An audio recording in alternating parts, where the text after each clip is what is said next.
ಹೇಗಿದೆ ಚಿತ್ರಣ ತಿಳ್ಕೊಳ್ಳೋಣ. ನಮ್ಮ ರಿಪೋರ್ಟರ್ ಪ್ರಸನ್ನ ನೇರ ಸಂಪರ್ಕದಲ್ಲಿದ್ದಾರೆ. ಪ್ರಸನ್ನ, ಹೇಗಿದೆ ಈಗ ಕಂಡೀಷನ್? ಕಂಟ್ರೋಲ್ಗೆ ಬಂದಿದ್ಯಾ? ಅಭಿಮಾನಿಗಳನ್ನ ನಿಯಂತ್ರಿಸೋದಕ್ಕಾಗ್ತಾ ಇದೆಯಾ? ಏನ್ ವ್ಯವಸ್ಥೆ, ಏನ್ ಸಿದ್ಧತೆ? ಪ್ರತಿಮಾ, ಬಹುಶಃ ಇಂಥ ಜೋಶನ್ನ ವಿಧಾನಸೌಧದ ಗ್ರ್ಯಾಂಡ್ ಸ್ಟೆಪ್ ಯಾವತ್ತೂ ಕೂಡ ಕಂಡಿರಲಿಲ್ಲ ಅನ್ಸುತ್ತೆ.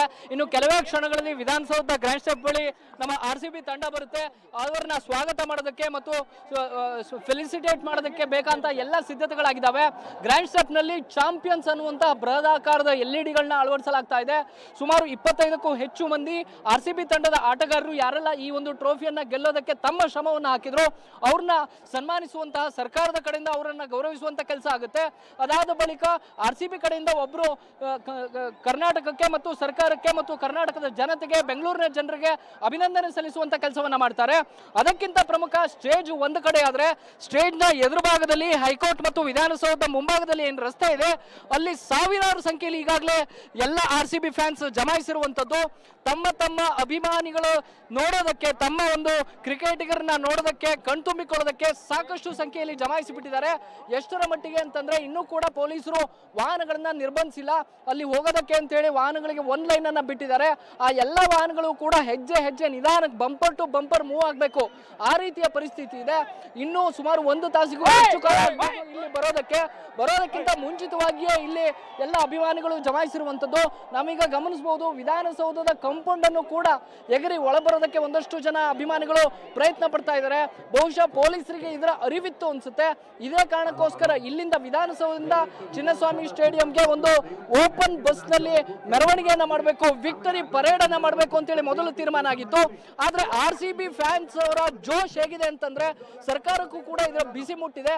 ಈ ಕಾರಣಕ್ಕೋಸ್ಕರ ಯಾವುದೇ ಕಾರಣಕ್ಕೂ ಕೂಡ ಅನಾಹುತ ಆಗಬಾರ್ದು ಅನ್ನುವಂತ ಕಾರಣಕ್ಕೋಸ್ಕರ ಮುನ್ನೆಚ್ಚರಿಕೆ ಕ್ರಮವಾಗಿ ವಿಧಾನಸೌಧದಲ್ಲಿ ಫೆಲಿಸಿಟೇಟ್ ಮಾಡಿದಂತಹ ಅಭಿಮಾನಿಗಳು ಅಥವಾ ಅವರು RCB ತಂಡ ಇಲ್ಲಿಂದ ಬಸ್ಸಿನಲ್ಲಿಯೇ ಚಿನ್ನಸ್ವಾಮಿ ಸ್ಟೇಡಿಯಂಗೆ ಹೋಗುತ್ತೆ.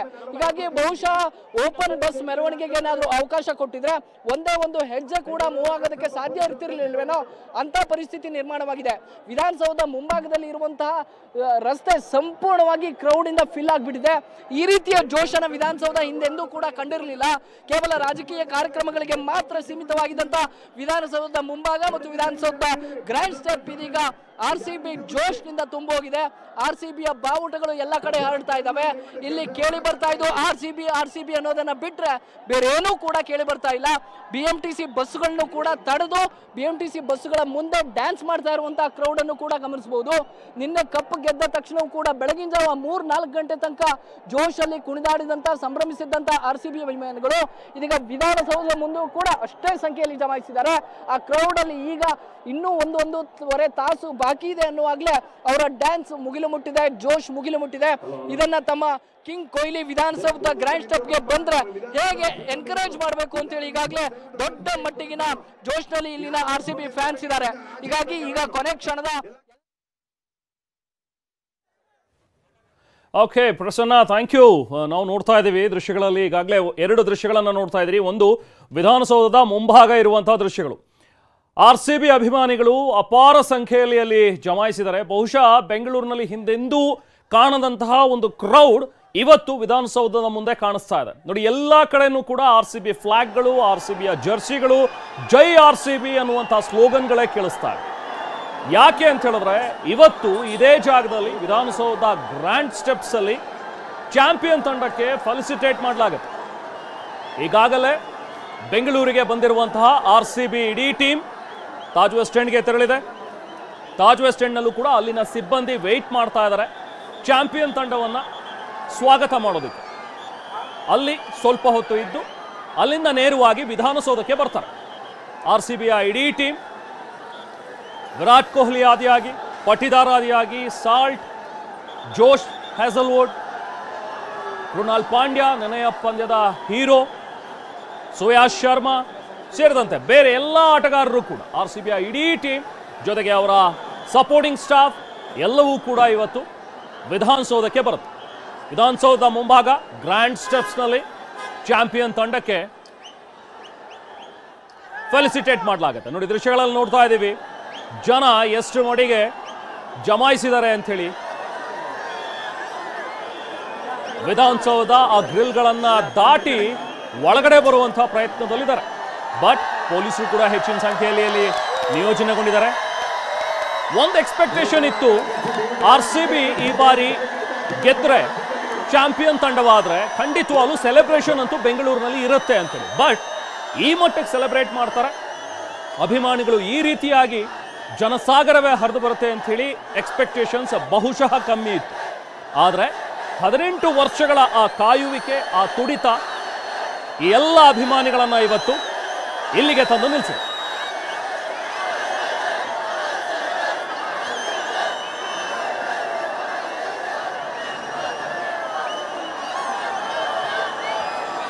ದಯವಿಟ್ಟು ಆ ಕಡೆ ಇಲ್ಲಿ ಯಾರು ಬೆಟ್ಟ ಮೇಲೆ ಜಾಸ್ತಿ ನಿಂತ್ಕೊಂಡ್ರಪ್ಪ, ದಯವಿಟ್ಟು ನಮ್ಮ ವಿಧಾನಸೌಧ ಸ್ಟಾಫ್ ಎಲ್ಲ ಬೆಟ್ಟ ಮೇಲೆ ಸೈಡ್ ಹೋಗಿ ದಯವಿಟ್ಟು ಇವೆಲ್ಲರೂ ಸೈಡ್ ಹೋಗಿ ಎಲ್ಲರೂ ದಯವಿಟ್ಟು ಸೈಡ್ ಹೋಗ್ಬೇಕು ಎಲ್ಲರೂ.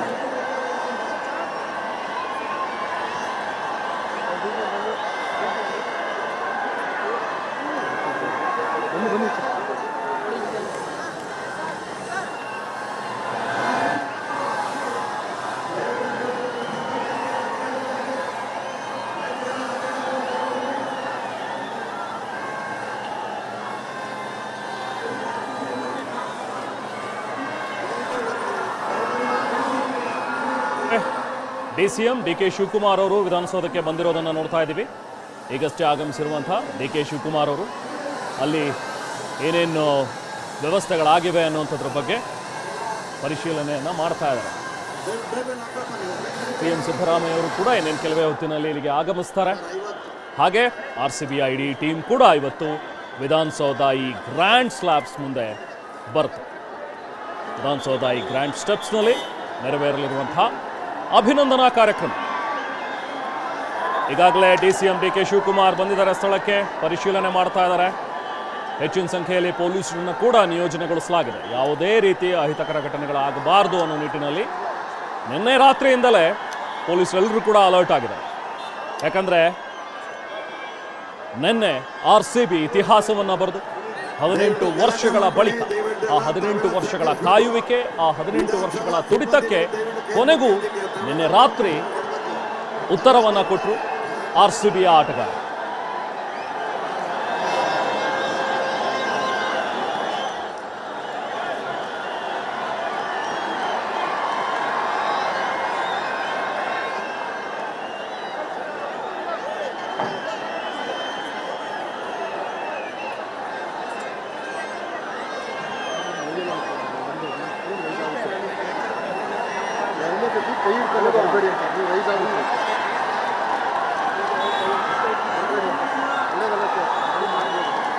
ಪೊಲೀಸರು ಅಲ್ಲಿ ಹಾಕ್ಬೇಕು, ಇವರೆಲ್ಲ ಹಾಕ್ತೀವಿ. ಯಾವ ಡಿಪಾರ್ಟ್ಮೆಂಟ್ ಏನು ತಪ್ಪ ಏನಾಗಿದೆ ಸರ್? ನಾನು ಇಲ್ಲಿ ಕಡೆದ ಬರಬೇಡಿ ಫ್ರೇಮಲ್ಲಿ.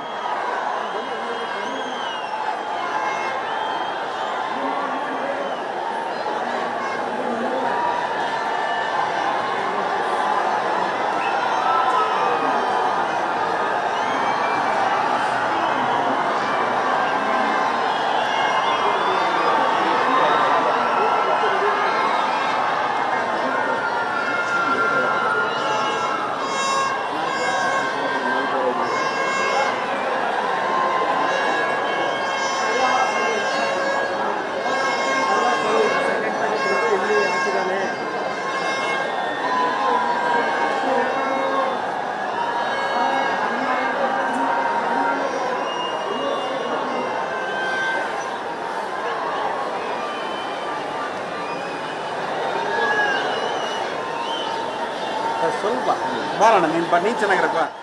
ರಾಜ್ಯಕ್ಕೆ ಜನ ತೋರ್ಸಕ್ಕೆ ನೀನೇ. ಹಲೋ ಅಲ್ಲ ಅಲ್ಲ ಅವ್ರನ್ನ ಅಲ್ಲ ಕ್ಯಾಮ್ರಾ ಬೇಕು. ಬೆಂಗಳೂರಿನಲ್ಲಿರುವ ವಿಧಾನಸೌಧದಿಂದ ನೇರ ಪ್ರಸಾರವನ್ನು ನೋಡ್ತಾ ಇದ್ದೀರಿ. ನೋಡಿ, ಇಲ್ಲಿ ಚಾಂಪಿಯನ್ಸ್ ಅಂತ ಹೇಳಿ ಬರೆದಿರುವಂತಹ ವಿಧಾನಸೌಧ ಗ್ರ್ಯಾಂಡ್ ಸ್ಟೆಪ್ಸ್ ಅಲ್ಲಿ ಈಗ ಅಭಿನಂದನಾ ಕಾರ್ಯಕ್ರಮ ಇನ್ನೇನು ಕೆಲವೇ ಹೊತ್ತಿನಲ್ಲಿ ಆರಂಭವಾಗುತ್ತೆ. RCBಯ ಅಭಿಮಾನಿಗಳು ಅಪಾರ ಸಂಖ್ಯೆಯಲ್ಲಿ ನೆರೆದಿದ್ದಾರೆ. ನಿನ್ನೆ ರಾತ್ರಿಯಿಂದಲೇ ಮುಗಿಲು ಮುಟ್ಟಿದಂತಹ ಸಂಭ್ರಮ. ಬಹುಶಃ ನಿನ್ನೆ ರಾತ್ರಿಯ ವಿಜುವಲ್ಸನ್ನು ಕೂಡ ನೀವು ನೋಡಿದಿರಿ. TV9ನಲ್ಲಿ ನಾವು ಅದನ್ನು ಪ್ರಸಾರ ಮಾಡಿದ್ವಿ. ಡ್ರೋನ್ ದೃಶ್ಯಗಳು, ಟಾಪ್ ಆ್ಯಂಗಲ್ ಶಾಟ್ಗಳನ್ನು ನೋಡ್ತಾ ಇದ್ರೆ ಇಡೀ ಬೆಂಗಳೂರಿನಲ್ಲಿ ದೀಪಾವಳಿ ಆಚರಣೆ ಆಗ್ತಾ ಇತ್ತು ನಿನ್ನೆ. ಅಷ್ಟು ವರ್ಷಗಳ ಒಂದು ಕಾಯುವಿಕೆ ಕೊನೆಗೂ ಕೂಡ ಗೆದ್ದಿದ್ದೀವಿ. ಇಡೀ ವಿಶ್ವವೇ ಕಾತರದಿಂದ ಕಾಯ್ತಾ ಇದ್ದಂತಹ ನೆನ್ನೆಯ ಘಳಿಗೆ. ಯಾಕಂತ ಹೇಳಿದ್ರೆ IPL ಬರೀ ನಮ್ಮ ಭಾರತದಲ್ಲಿ ಮಾತ್ರ ಅಲ್ಲ, ಇಡೀ ವಿಶ್ವದಾದ್ಯಂತಹ ಅಪಾರ ಅಭಿಮಾನಿ ಬಳಗವನ್ನು ಹೊಂದಿರುವಂತಹ ಒಂದು ಟೂರ್. ಯಾಕಂದ್ರೆ ಬೇರೆ ಬೇರೆ ರಾಷ್ಟ್ರಗಳಿಂದಲೂ ಕೂಡ ಆಟಗಾರರು IPLನಲ್ಲಿ ಆಡ್ತಾರೆ. ಅದರಲ್ಲೂ RCB ಅಂತ ಹೇಳಿದಾಗ RCB ಆರಂಭದಿಂದ ಇಲ್ಲಿವರೆಗೂ ಕೂಡ 18 ವರ್ಷಗಳಲ್ಲಿ ಬರೀ ಒಂದು ಟೀಮ್ ಆಗಿ ಮಾತ್ರ ಉಳ್ಕೊಂಡಿಲ್ಲ, ಅದೊಂದು ರೀತಿ ಇಮೋಷನ್ ಆಗಿದೆ.